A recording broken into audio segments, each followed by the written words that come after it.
Hello everyone, Ehsan's here, and today I want to show how I save time using groups function on Now. Using the group feature on Now is useful for group submissions. Typically, when marking group submissions, we ask one team member to upload the file to the Dropbox folder, and we mark and provide feedback for only that student. Then using rubrics or UMark, we have to manually copy and paste the grade and feedback for each group member, which wastes time and increases the chance of error due to double data entry.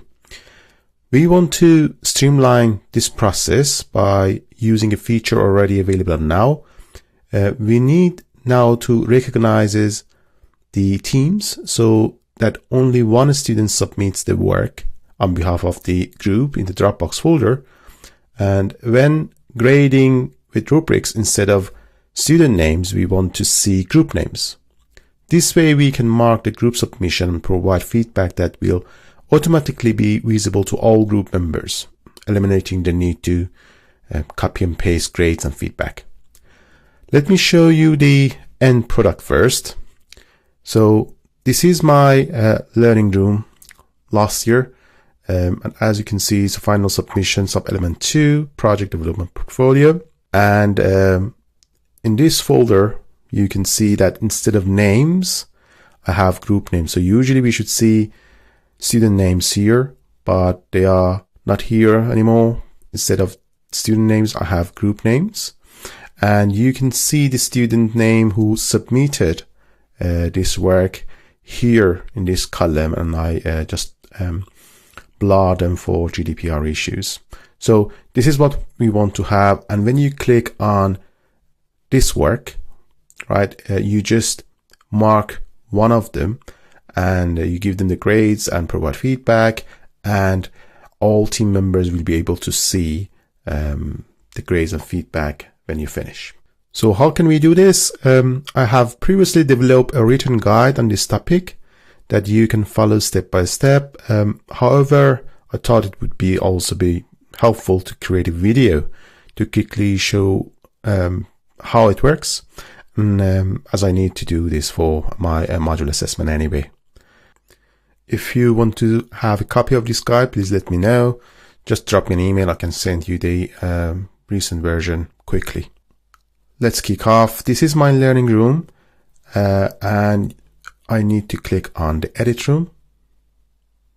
Then under the learner management, you click on groups. To organize and manage related groups, we should use categories. For example, you can have a category for assessment 1 within this module, and then you add assessment 2 as a new category, assessment 3, and so on. So I click here, new category, and you should give it a name. The format I usually use, I put the module code, and then dash, and then it's group report. So you can use any format that you like. If you want to add a description, you can add it here, but it's not mandatory to add a description. Next step, we should select an enrollment type here, and here we should make some important decisions. For creating groups, basically we have 3 options. 1, you create the groups and you add the students to the group yourself. 2, you create the groups but allow students to self-enroll in the groups. And 3, you create the groups but you ask the system to automatically and randomly assign students to the groups. So this is the first important decision. The second important decision is determining the number of groups you want to have and how many students should be in each group. So we can select the enrollment type using this drop-down menu. So as you can see, there are different options here. I put the description for each option in the guide, but I want to go with the first one. So number of groups, and then no auto enrollment. So I want to add students to the group myself. So based on decisions you make here, you may see different options, in these sections, right? In the written guide, I showed you the self-enrollment option, but here, as I mentioned, I want to go with the easier option, and I add student to the group myself. So I select the first option, number of groups, no auto enrollment. Then I need to enter the number of groups I want to have. In this module, I want to have 3 groups, and then restrict enrollment to the different, section, the sections that you have, groups that you have in your class. So you can assign it, for example, to CM full-time A, or CM full-time B, or CM part-timers, or you can simply assign the groups to all students. So it's very useful. This thing is very useful because, for example, if you have a part-time group and one part-time group, one full-time group, probably you want all part-timers to work with each other, and all full-timers, again, they work with each other. So we can separate it like this. So we can create different categories, and then we ask the system to have groups only for part-timers, or we have groups only for full-timers. Next, I should set out a group prefix. So here again, the format I use the, for example, the module name. So mine is Professional Practice CM, and then the assessment name, which is a PM report. And then we just put group.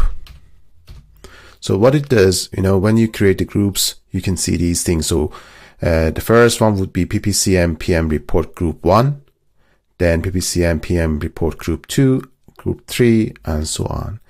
Again, you can use any format you like for the prefix of each group. Right. So next thing, we have different options here. I usually don't tick any of these things because I want to set them manually. So leave everything unchecked and then click on save. So now it takes a few minutes for the system to build your groups. So we should wait and we can click OK to see the results later. So I don't have a very big group in this module, so it creates the groups very quickly. As you can see, I have 3 groups. I asked for 3 groups at the beginning, so as you can see, 3 groups we have. And the next step is to add students to each group.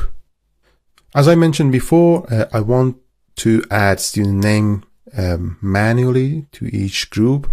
We had other options. So we could have self-enrollment, you can have random enrollment, but I prefer to use this mode. So I want to add names to each group myself. So what I need to do here, there is a little arrow icon here. So I just click on this, and then I select this one, enroll users in selected groups. So I click on this. And in this page, I can see student names and student numbers. And I also have the groups names here in the first row, right? So what I need to do based on student preferences or your preferences, you can enroll students in each of these groups.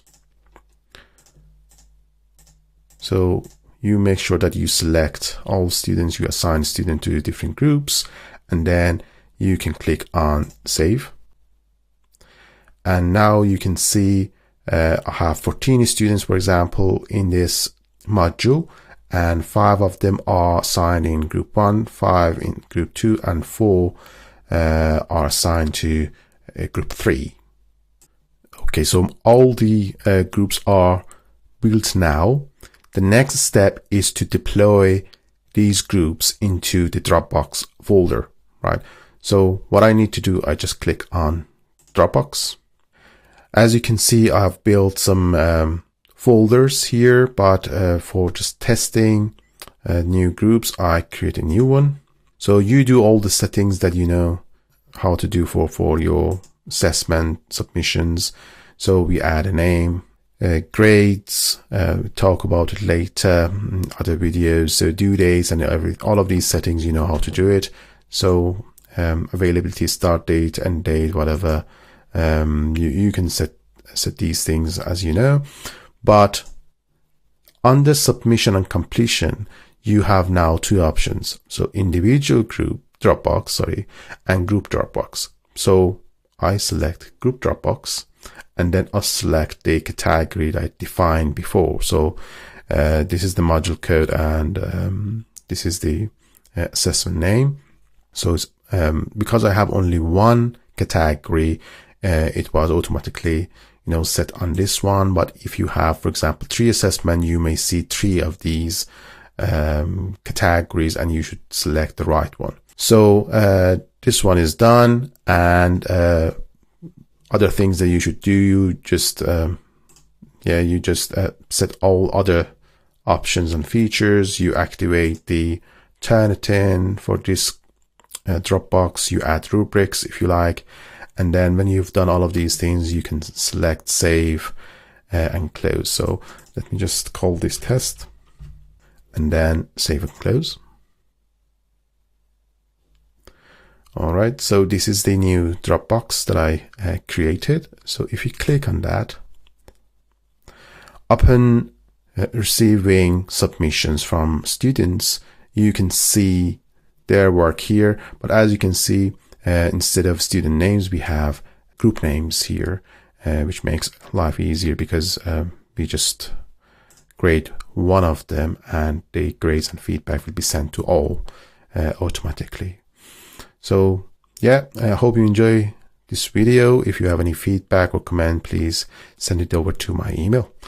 See you later.